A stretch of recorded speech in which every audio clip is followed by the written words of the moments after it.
Did you know that there's a specific day of the week and a specific time when you should be listing your products on Etsy?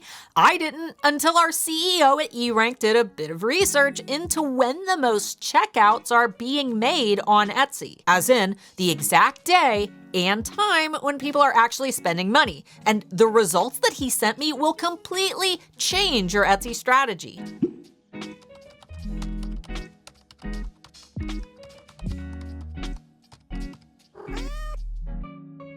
For those who are new here, my name is Starla Moore, founder of the Handmade Alpha Academy for Etsy sellers and manager at eRank.com, Etsy's most popular SEO tool. And as a manager at eRank, I get access to some pretty cool data that the general public doesn't get to see, which is obviously why you should subscribe if you're new here, but more importantly, it's why videos like these are so important. Now, I've been selling on Etsy for over 15 years, and at one time, I held massive product launches in my first shop where I would release flashy and highly marketable collections. And for the 9 years that I ran that shop, I always, literally always listed on Fridays. Why? Because in my mind, it made sense. Friday is the unofficial start to the weekend, at least in the US, where roughly 85% of Etsy shoppers live. And because corporate payday is most commonly on Fridays, I always assumed that Friday was the best day to list. People would get paid, then do a bit of online shopping over the weekend. It just made sense, and because of that,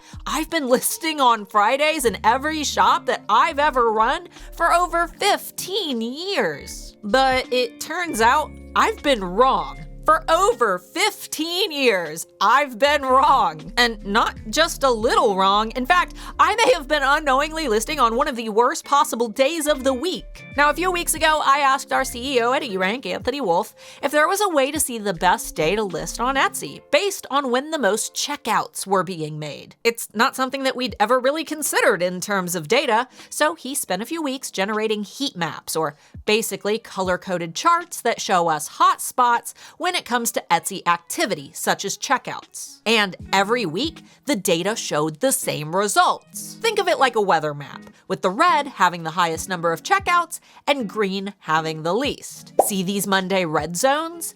This is where the most money is being made, specifically between 9 a.m. to 4 p.m. Eastern Time. Tuesday, Wednesday, and Thursday see decent midday activity, but the most shocking to me were the weekend results, where Friday and especially Saturday and Sunday see the least amount of checkout activity. That's insane. Now, based on our analysis of this data, we've concluded 3 very important things about listing products. First of all, Monday is hands down the best day to list items, with 17 to 18% of all sales on Etsy taking place on this day. Second, if you really want to get nitpicky, the best time to list on Monday is anywhere between 9 a.m. to 5 p.m. Eastern Time. And third, if you make items over the weekend, it's probably best to publish them on Monday, since Saturday and Sunday are Etsy's lowest conversion days. Now, when I first mentioned this data in my Friday live stream, I had a lot of questions that I think are important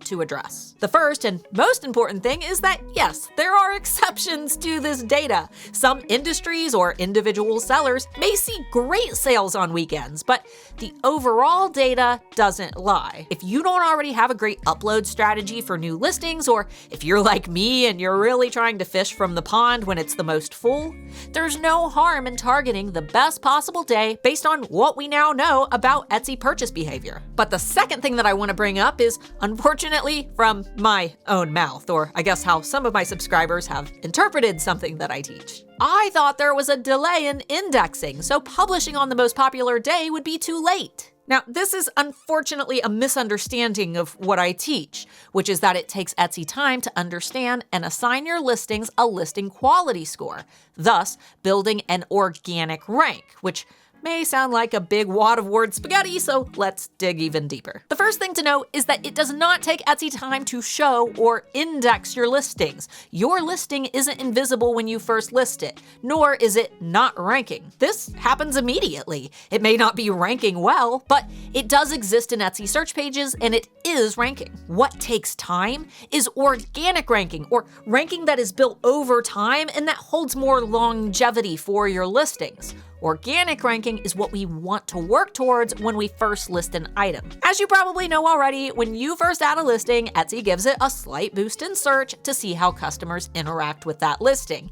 It would be unfair to take a brand new listing and rank it at the bottom of search pages, so instead, Etsy moves this listing around. And during that time, Etsy's collecting data, not just data about your item, but also data from the customers who are interacting with it. The goal of this is to figure out what your item is and what types of shoppers are most interested in this item. Since Etsy personalizes the search experience of every shopper, they want to know exactly who is most likely to buy your item. For example, if you list an item and Etsy notices that mostly women ages 25 to 30 who frequently buy items for their dogs are interacting with your item, they use this data to match that item to more customers who fit a similar profile. And this can take time, but what the goal is for both us as sellers, as well as Etsy's algorithm, as a big money-making monster, is for the right shoppers to find and interact with this item. That means finding it in search organically, clicking it, favoriting it from organic search, buying it, and ideally leaving a good review for it. All of these things help Etsy to confirm that they found the perfect audience for this item, helping its organic rank to increase for the demographics who are most likely to buy it. So why does this matter when it comes to the heat map?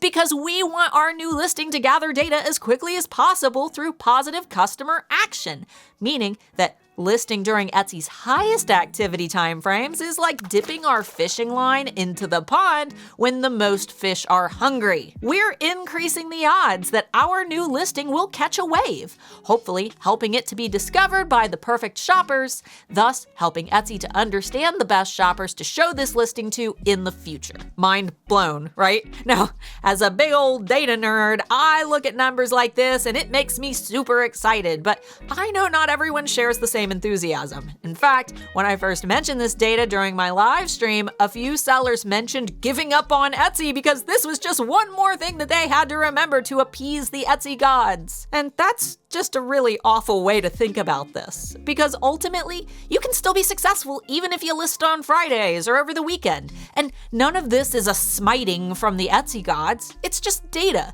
It's good to know information that could help, especially for those who really love crunching numbers and strategizing.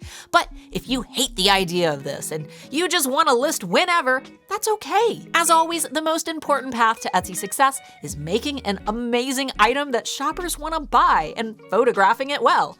Everything else comes secondary to that.